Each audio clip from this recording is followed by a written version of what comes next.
Hey, welcome back to another episode of the Educational AD Podcast.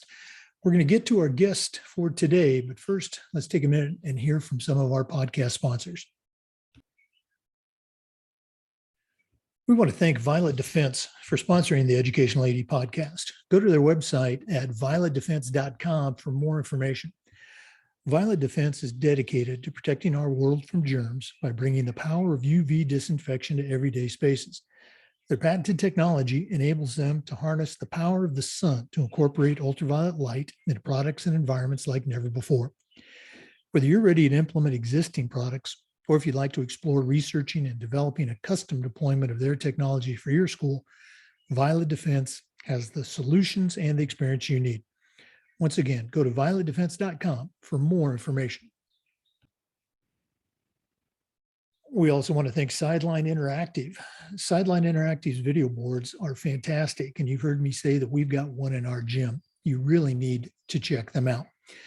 You know, it's becoming harder and harder to fund an athletic department these days, but Sideline Interactive's indoor scoring tables and video boards can generate $10,000 or more every year, while also creating excitement in the gym and the ultimate game day experience for your student athletes. Go to sidelineinteractive.com or call 832-786-0302 to schedule a live web demo and see their tables and boards in action and find out exactly what their fantastic products can do for you. You can also email them at sales@sidelineinteractive.com. That's sales@sidelineinteractive.com. You won't be disappointed. We also want to thank Vital Signs Wall of Fame. Wall of Fame by Vital Signs has a mission to bring your school's legacy to life. They provide a variety of interactive touchscreen options, along with an extensive library of templates to make it easier than ever to recognize the athletic achievements of your students, both past and present. For ideas on how to showcase your school's diverse history, along with your proudest moments, visit vitalsignswalloffame.com, or to learn more and get started with your own digital Wall of Fame tribute. Call them at 614-981-3589, or you can email them at sales@vitalsignswalloffame.com. That's sales@vitalsignswalloffame.com. We also want to thank Huddle. At Huddle, we power sports. More than 180,000 teams, including some of the best in the world, are using Huddle to elevate the performance of their teams and their athletes using video and analytics. Huddle's the complete performance platform.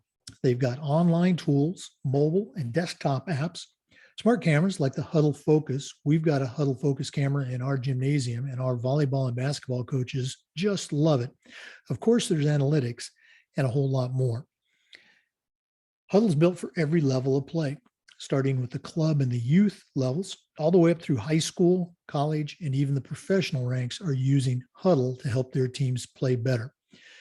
You're in pretty good company with over 6 million users, including your student athletes, a lot of their parents, and of course, the coaches of the college and university teams that you're trying to get your kids recruited to. If you want to learn more about Huddle and how your school can become a Huddle school, go to huddle.com and talk to their pros. Remember, Huddle, we power sports. We also want to thank Athletic Surveys by LifeTrack for their sponsorship of the Athletic Director's Toolbox segment of our podcast. Athletic Surveys by LifeTrack are a quick, easy, and affordable way for you to collect some really cool, comprehensive data that allows you to evaluate and improve your athletic program. Athletic Surveys by LifeTrack also gives you access to the 95% of the players and the parents who really love your program, and it gives them a voice to help demonstrate the importance that a positive athletic experience has for them. Go to athleticsurveys.com and check out their testimonials, and then give them a call at 1-800-738-6466, or you can email them at info@athleticsurveys.com to get started. Athletic Surveys by LifeTrack. Let them help you take your athletic program from good to great. We also want to thank our good friends at Hometown Ticketing, the leading digital ticketing provider to schools and colleges. You can learn more at hometownticketing.com. Hometown Ticketing, quick, simple, and easy online ticketing.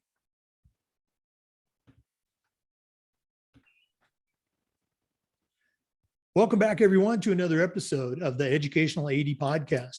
We're going all the way back to my home state today, the great state of Oregon, and we're going to be visiting with Shelley Moore. Shelley is the athletic director at Newport High School on the beautiful Oregon coast, and we're going to hear how things are going out in the great Northwest. Shelley, thanks so much for being on the podcast today. Hi, yes, hello. Thank you so much for having me. I'm excited to be here. Well, we're going to jump right into it. We always like to let our listeners have a chance to get to know our guests. So tell us a little bit about yourself, where you grew up, where you went to school, and how your path has led you to Newport, Oregon. Yeah, I'm always excited to talk about that because my path is not the traditional path of most educators. So some people find it encouraging, some people find it confusing. But anyway, I grew up in Beaverton, Oregon. And I have kind of a funny, so I wasn't able to really be a part of an organized team until 7th grade. That was the earliest that was available. So I'm 54. So that kind of puts it all into timeline. So this was like the late 70s, early 80s, right in there. And so my first sport that I played was volleyball. And it was my best friend's mother dragged me to the registration and the sign up. And I didn't want to go. And I said, I don't think so. I don't think I'll be good. And which is, at volleyball, which is quite funny because I'm fairly tall. And then I'll tell you about the rest of my plan, which also kind of puts it into perspective. So that was my first taste of athletics. I ran some open like track meets for little kids when I was quite young, but really my first team sport was in 7th grade as a volleyball player. I went to high school at Beaverton High School, Go Beavs, and there I played volleyball, basketball, and ran track. And that was a really, really great experience. I didn't stay with basketball because I started playing club volleyball, but I stayed with track all the way through and had a really great time with that. Out of high school, I got recruited to play volleyball at Portland State University, which was my dream school, my dream volleyball school. They had won the national championship the year before, so my senior year of high school. We came in, so I came in as a freshman, was really lucky. Not lucky for the other person that played the position ahead of me. She got injured and I became a starter as a middle blocker my freshman year, which was a real eye-opening experience. It was only about, in school was only about 9 miles from home. And we ended up winning the national championship that year, my freshman year and my senior year. So we won 2 national titles. Like it still just blows me away that I can say that I was, a small part of that. Very cool. I was an all-region player 3 out of the 4 years I was there, and I was a first-team All-American my senior year. Back then, so this would have been 1988, there was an indoor league for women, and I was a first-team draft pick to go play for the New York Liberties. I was also engaged to my husband, who I'm currently married to now, and I had 2 terms of school left, so and this is kind of what it was back then, like, you can come and play professional volleyball and we'll get you another part-time job. And I mean, it was like, what? And so I opted to stay home and finish school. Well, complete my scholarship, we'll just say. And then got married. So that was my athletic career. Then, I hadn't finished college. I had about 20 credits left to go. We got married, we started a family, and then it became just agonizing to leave our baby at daycare. And so I decided to start a preschool and childcare business at home. And then the other accountability piece happens when you have a child and you expect them to go to college. And I hadn't finished college myself. And so through that process, I was kind of simultaneously coaching high school volleyball here at Newport High School and a mother and running a preschool. And then I decided to go back and finish my bachelor's degree. So what would have been 20 credits ended up being 2 years later and 60 credits to graduate. So my degree is actually from Oregon State University because they had a fully online program that I could do from home. So I was kind of navigating all that pieces. So that's kind of where my path is a little messier than some. So anyway, my dream in college was to be an All-American and a national champion. And I did those things. And then I wanted to be Mrs. Moore. And then it was like, well, we really expect our kids to graduate. I think I need to model that for them. So did that. And then I decided through that process that I really loved educating. I loved educating kids and adults and just that whole process of it and how it tied and aligned to coaching and athletics. And so I went back and got my master's of arts in teaching at Oregon State also. So I commuted for 1 weekend a month for 2 years and finished that over there. So at the same time, I was doing some JV coaching and then moved into some high school coaching there. So that's my path as far as my education and my career. I then got a teaching job at a small charter school where I was a first grade teacher and the athletic director there for 10 years. Really tiny little 1A school out in east of here. Through that process, I then decided to get my administrative license. And I was hired at Taft High School in Lincoln City as the athletic director there. There are 3A schools with 6 classifications. So they're 3A. So I was there for 3 years as an assistant principal athletic director. Then I was given an opportunity to apply for the elementary principal position. So I was an elementary principal for 4 years, and then decided it was time to return back to athletics here at Newport High, which is the biggest school in our county. We're not a big school globally, but we are the biggest here. And my children went here. My husband grew up here and went to school here. I had coached here. So it was, when the opportunity was available, it was kind of like coming home. So I've been here. This is my first year back here at Newport High School as the athletic director. That's me. Well, I really appreciate you sharing. Again, you mentioned that it's not necessarily a traditional path, but boy, you've really accomplished quite a bit, the teacher, the coach, principal, et cetera. And now, as you said, back to being an athletic director.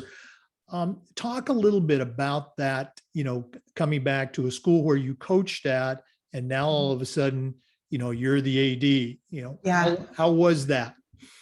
I think the best thing, the quick snapshot is that I've worked with the widest array of age development, right? So I've worked with babies clear up to kids that have graduated from high school. I've coached club volleyball for a really big club. I've coached kids that have gone on to Division I.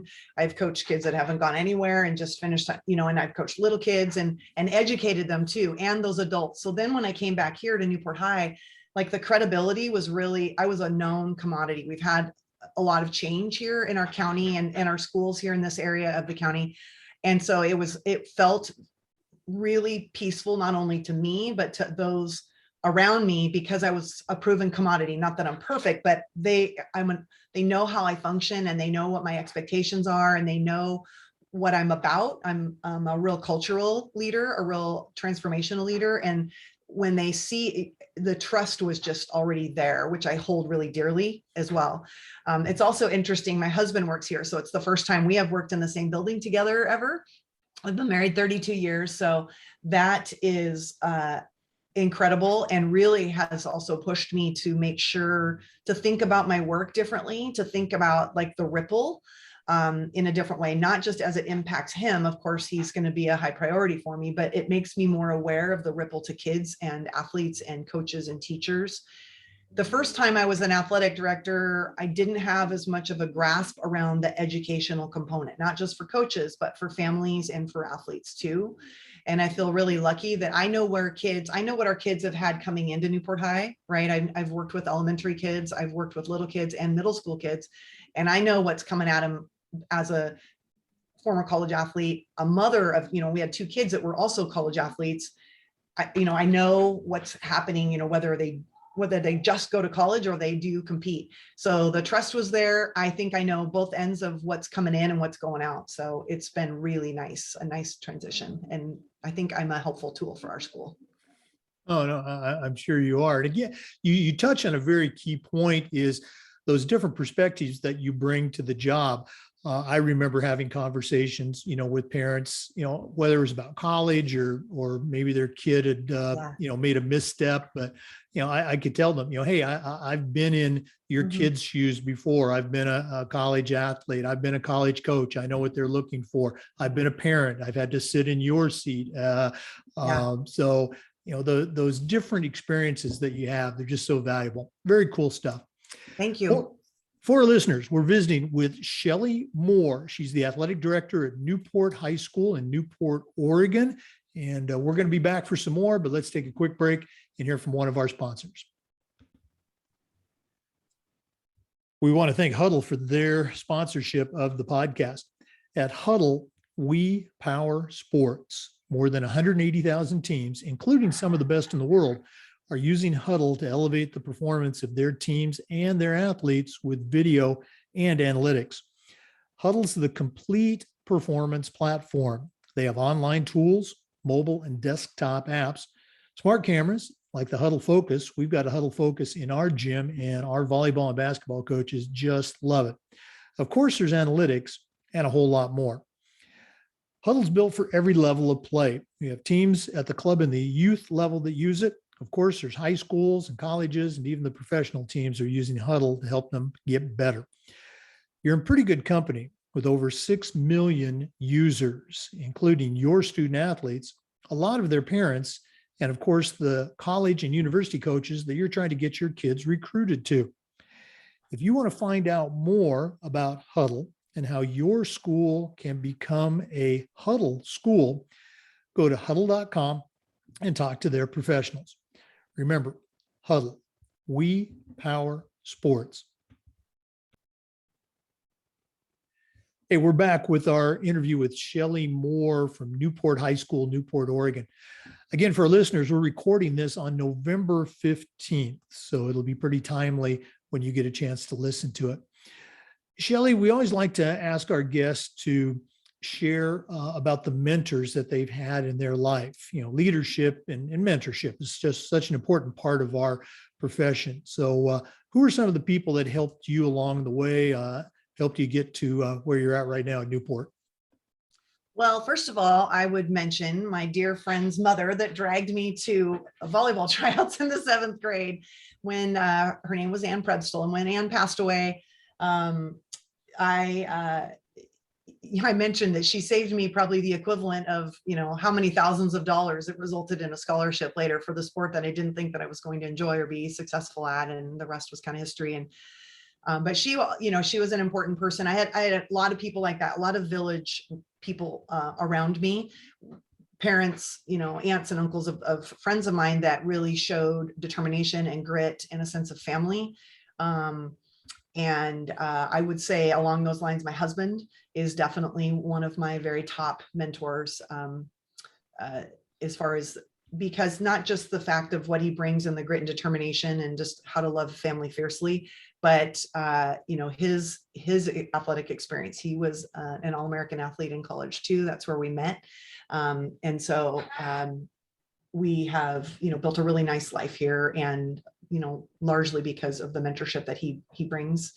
When you are married to someone who's an administrator, especially when you work in the same industry, you are a sounding board for a lot of things, and it's a heavy load. So I would say for sure my husband, Mark. And I had a club coach that when I was in high school, Jim Kirby, and he's coached a lot of club volleyball, and he saw something in me. I was one of those kids that you would call raw.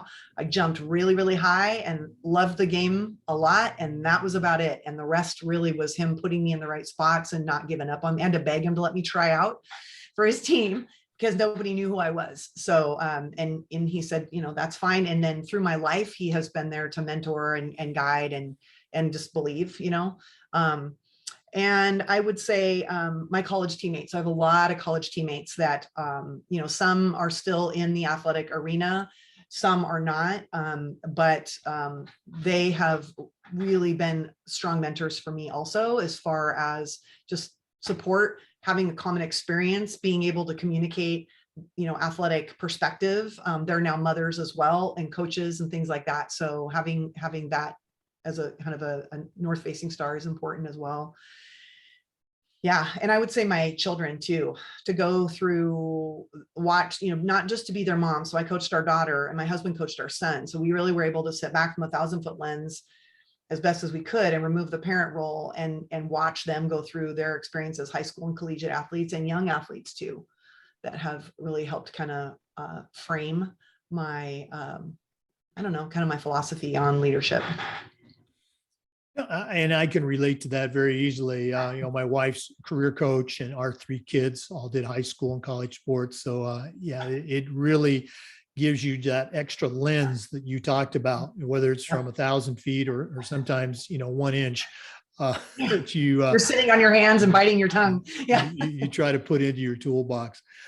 You and I were talking before we came on about NIAAA, and you mentioned that you are right at the beginning of your journey with that process. So talk a little bit, how did you become aware of, the NIAAA certification program? What's going on in your state? And what are your plans here in the near future? Yeah, thank you. I heard about the NIAAA when I went to register for the national conference. So I'll attend that for the first year. And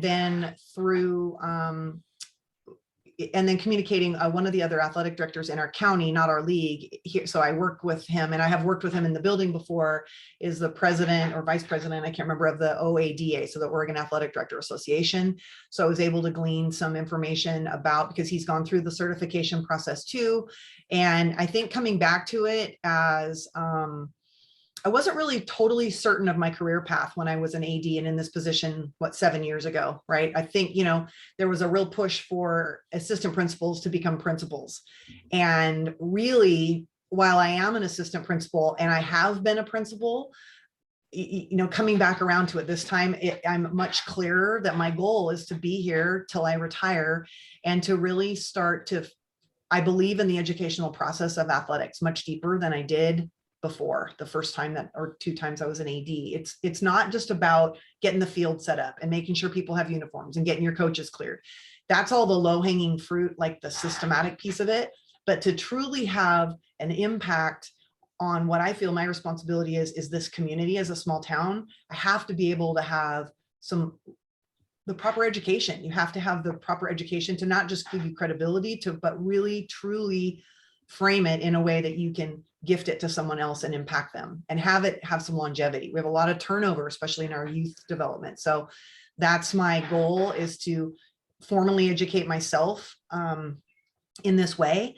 But really have it be part of a systematic process of transformation. I really have kind of coined our process this year as transforming Cub athletics in Newport. And I think that's the smartest way to do it. I think it's important. I think life experience is important, and I think practical experience is important, but really to understand it from the top down. My goal is to be more involved and engaged, or have more opportunity at a state or national level in some way around athletic leadership. I have a real passion to kind of start my own educational understanding of how those with like cognitive neurodiversity are impacted by or engaged in athletics.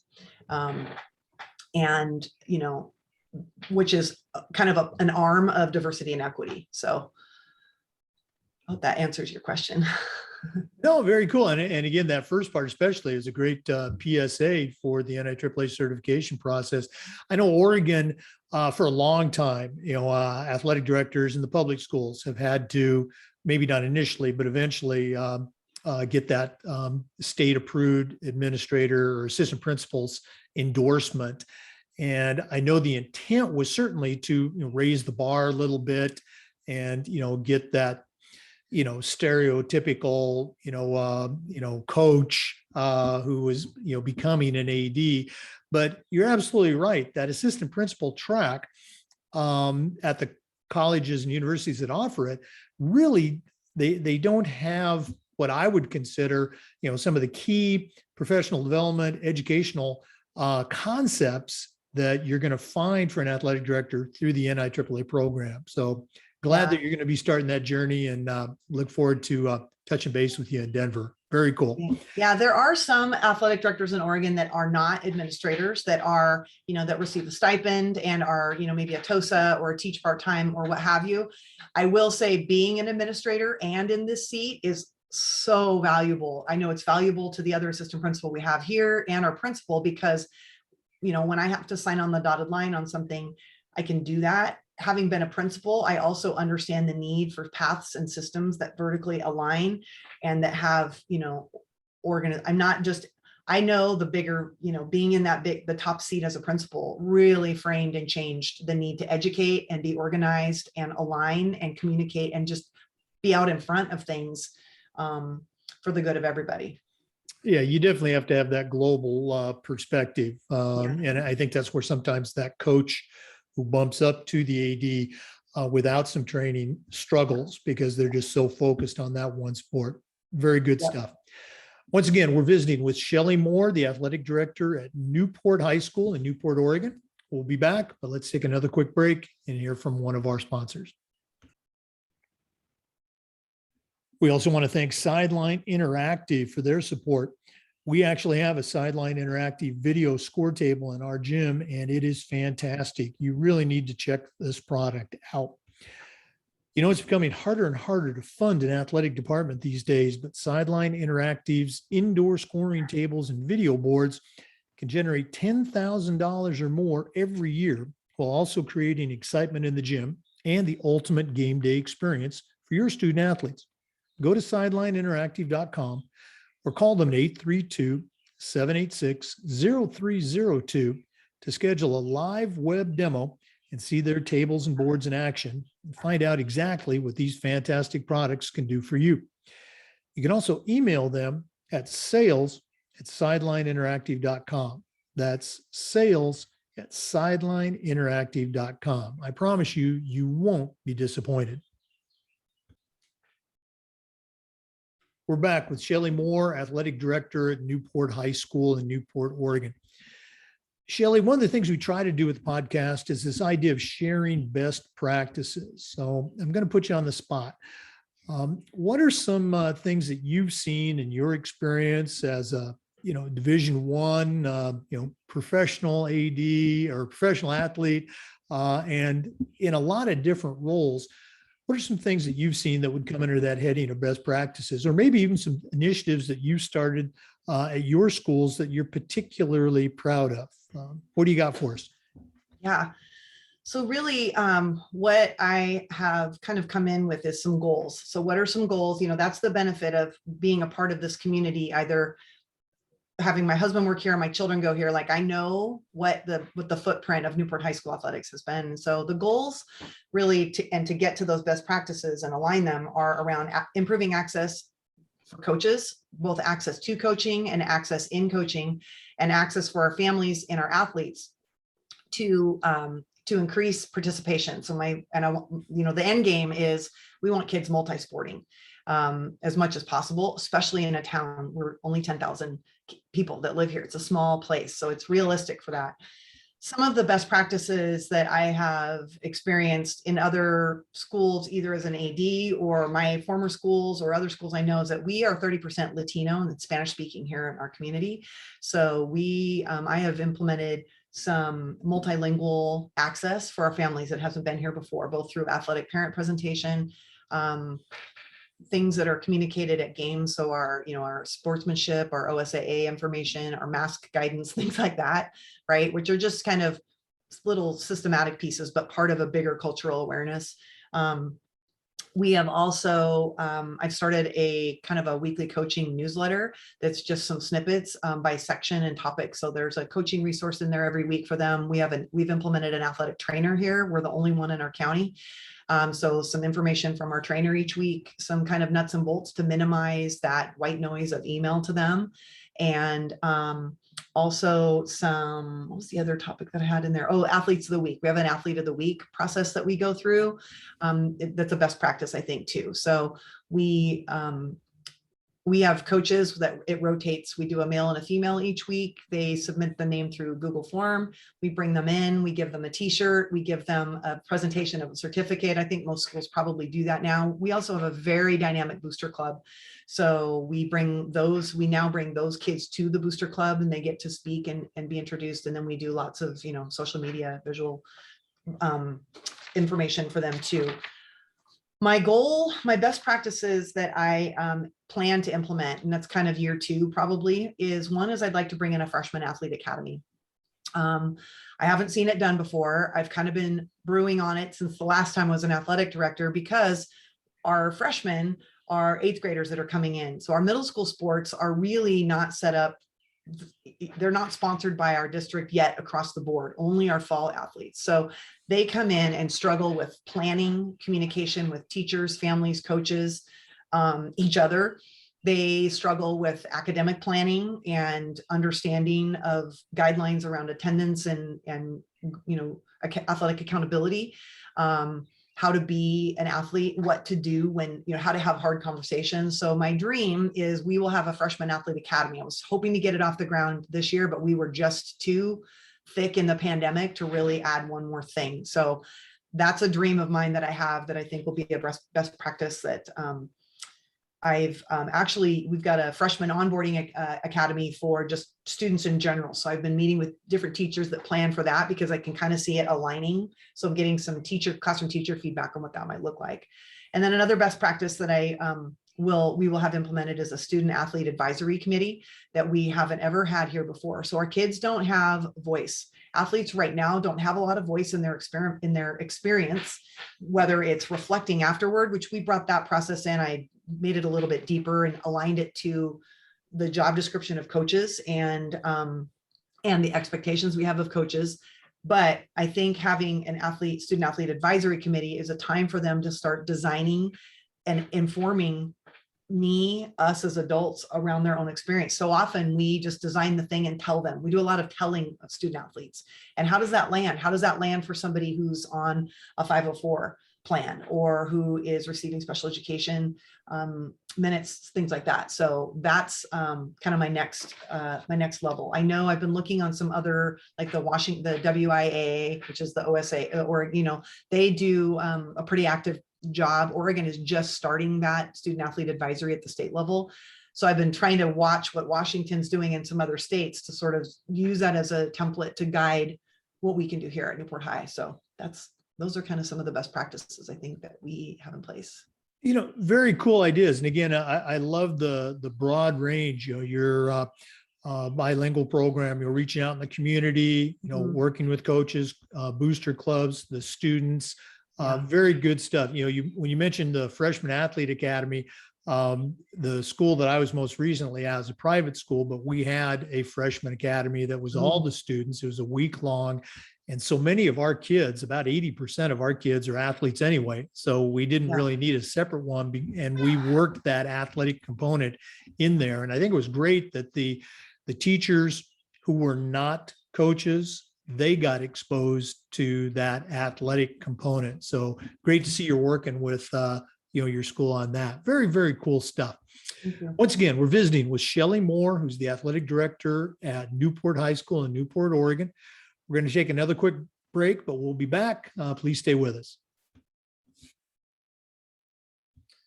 We want to thank Vital Signs Wall of Fame because they are on a mission to bring your school's legacy to life. They provide a variety of interactive touchscreen options, along with an extensive library of templates to make it easier than ever to recognize the athletic achievements of your students, both past and present.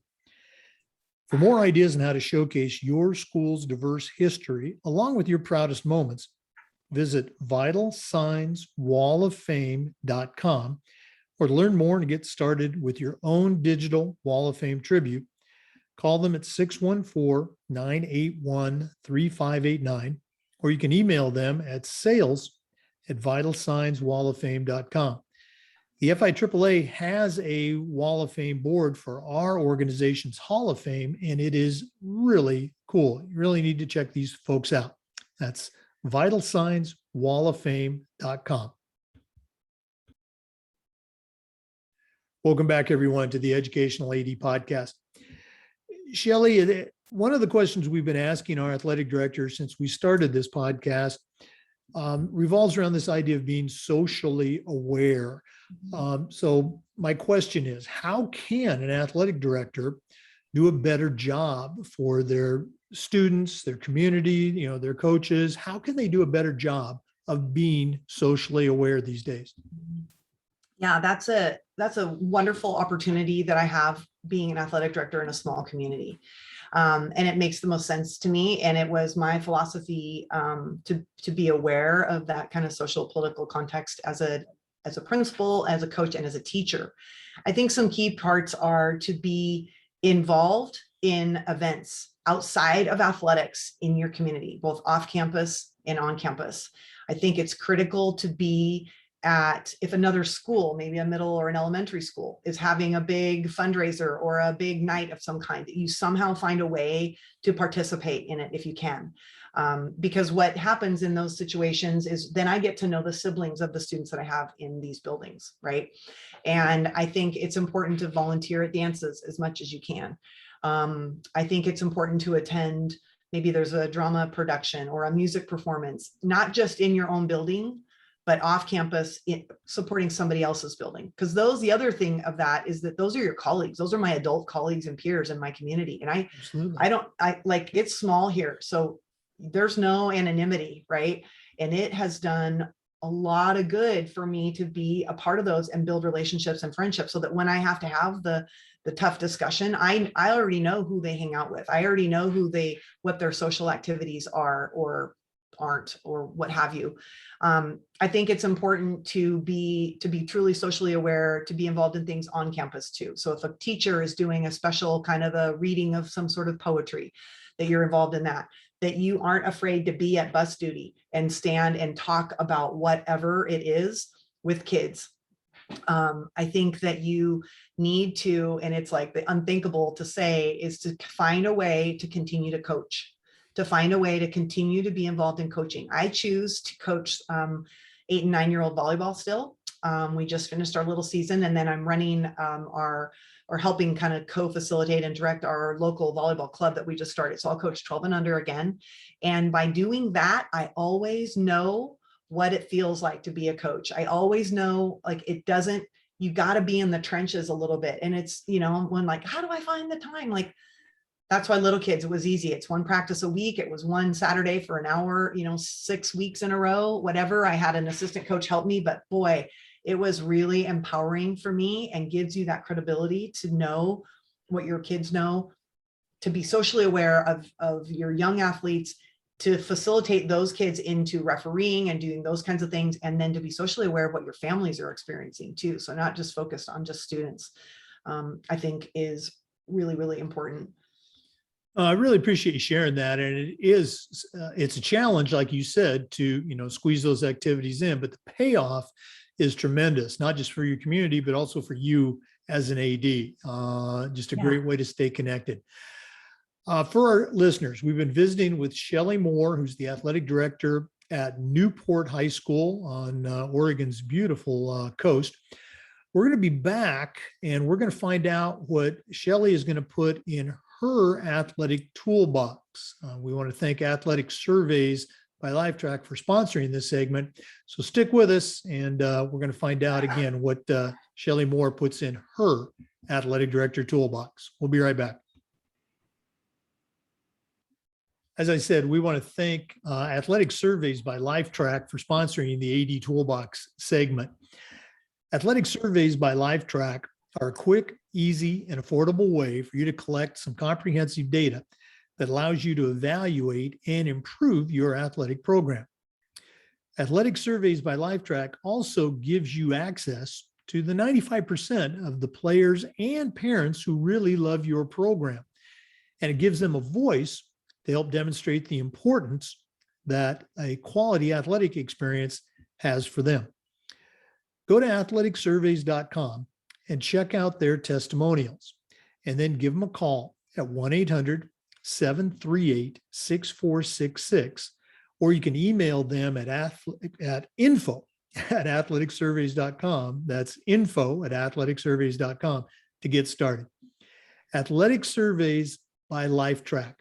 Let them help you take your athletic program from good to great. Well, Shelley, this has been really cool, getting to know you and connect with somebody from my home state. But we're not done yet. We always like to wrap up with what we call the athletic director's toolbox. Now, you're certainly an experienced athlete, coach, and AD. But right now, I'm going to challenge you to send out a brand new athletic director on the very first job. But I'm only going to let you put 3 things in their toolbox. What 3 items are going to go in Shelley Moore's athletic director toolbox?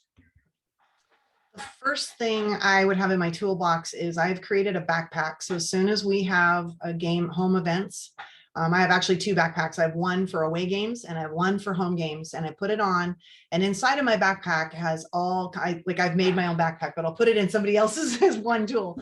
I have all kinds of important things in there: a phone charger, a pad and paper, garbage bags, gloves, chapstick, a snack, a Diet Pepsi, and I think I put even in there like a word puzzle or something like that.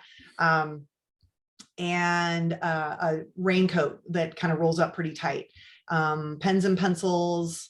And I think that's it.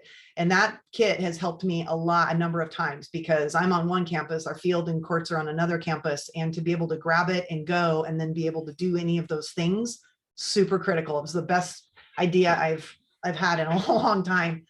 I would say the other thing that I have a lot of in that backpack and other places is a flathead screwdriver. I buy them at garage sales all the time. It kind of stemmed from my coaching days, because in volleyball, there's those plates that cover the hole that the poles go into, and they get resurfaced with that gooey gum, when the floors get resurfaced. And I have found you've got to pry them out with that, but I've been able to open cupboards and cabinets. I've been able to fix divots and different things. And I just buy flathead screwdrivers at garage sales, and I have them all over the place. And that's really helpful for me as well.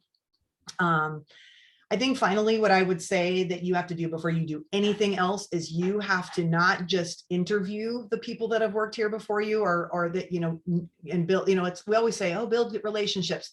You have to do more than that. You have to respectfully engage and involve the people that are here that you're going to work with, and possibly whoever your predecessor was. So the predecessor that was here before, I also was a coach under, and he was here a very long time. I had 5 meetings with him. Show me how to set up for a football game. Show me how to set up for a volleyball game. Show me how to set up for baseball. What's the maintenance here? Where's the little tiny switch on the right, 3rd row down, that flicks on the grandstands? That was one of the best things tools, and it's really more of a conceptual piece. That was critical, because not only did it tell me how to do the thing I needed to do, but it eased that person's worry about me coming over, because done well, and he did it well, this is a precious thing. These people are precious people. We bank with these people. We care for their children. We grocery shop together. We buy cars from them. We go to church with them. I think, and I needed a lot of that too. I needed to know all of those things. And it has been in a moment of, oh my gosh, we have a game in 14 minutes and the grandstand lights won't come on. I can call that person and it's done. It has flowed out. People have come out of the woodwork to help. And can I volunteer at a game when they don't know? I mean, I was a proven commodity, but not totally and completely. And people just rise and help. And boy, it has made life so much better. It has eased the worry, and built trust in our building and our athletic community. So I would encourage, not just go and have lunch with them, truly invest in the history of the humans and the work that's been done in whatever way is. And I was lucky because I'm an administrator. So I come back, the first week of August. So I had lots of time to find out who, and I knew most of them, to really, truly not just build relationships, but deeply invest in and appreciate the history and the work of the people that are still here and here before. Those would be my top 3. Maybe a pack of Mentos gum. That's my favorite gum. I have that everywhere. So that's 4. Sorry. That's my favorite gum. That's okay. I love the phrase that you use, precious people. I certainly wrote that down. Yeah. And then I think you found a very cool way. You came up with a unique answer with the backpack. And it was twofold. It's unique on its own, but you also were able to use it to legally cram in some extra tools in that toolbox. So very ingenious. Yeah. Shelley, if one of our listeners wants to reach out and pick your brain a little bit, what's the best way that they can get in touch with you? Oh my gosh, I hope they do. They could text me, and I'm happy to share my phone number here if that works for you. My number is 541-961-0172. I would love a phone call or a text message. They could also send me an email. if they wanted to. I'm more responsive with my phone. I'm really hoping that happens. I'm excited to connect with other athletic directors, other female athletic directors, other athletic directors, just at the collegiate level, whatever. But my email address would work as well. And that's Shelley, SHELLEY .Moore, MOORE at lincoln.k12.or.us. All right, very cool. Okay, Shelley Moore, and you are going to be at the NIAAA National Conference in Denver, correct? Yes, I'm super excited. I'm really excited. I have a college teammate whose sister is going to present with her sister from Washington on some diversity and equity and club sports, things like that, I think is their topic. So it'll be cool. Yeah, I'm really excited to just start networking with people and get involved at a different level too. So bring it back to Newport. I'm looking forward to getting a chance to spend some time with you there. And just so you know, and for our listeners, I'll be teaching 2 courses this year as part of the NIAAA's program, the 701 course for middle school and the brand new course 716, partnering with parents. We're very excited about that. So all the best. For our listeners, remember the Zoom recordings of these interviews are uploaded to the Educational AD Podcast YouTube channel. We appreciate you listening today. Shelley, thanks so much for being a guest. Okay. Yeah. And, thank you for having me. What an honor. It's awesome. I'm really excited. Thank you so much. We appreciate you sharing. And once again, to our listeners, thanks for listening. Come back again next time for another episode of the Educational AD. Thanks again to Hometown Ticketing, the leading digital ticketing provider to schools and colleges. Learn more at hometownticketing.com and come back every other Wednesday for What's Up with Upchurch. Jessica Upchurch from Hometown Ticketing shares best practices. Thanks again for listening to the Educational AD Podcast.